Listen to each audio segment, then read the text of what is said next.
How to unblock someone on Messenger but not on Facebook. So all you have to do is to go here to your Messenger application, right? It will lead you to your chat section, basically your inbox or your conversation section.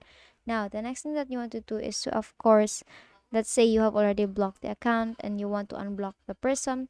So what you want to do is on the upper right, you will see three dash lines there. Tap on that, and on the right side, you will see the gear icon or the settings icon. Tap on settings icon there.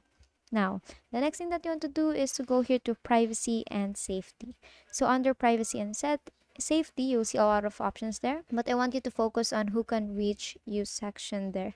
And as you can see here, blocked accounts, you will see message delivery, restricted accounts, blocked accounts. So tap on blocked accounts there and tap on the person that you want to unblock and tap on unblocked on Facebook. So basically that is how you unblock someone on Messenger but not on Facebook, and that is all for today. If this video helped you, please give us some thumbs up and subscribe to our YouTube channel for more tutorials. Thank you for watching.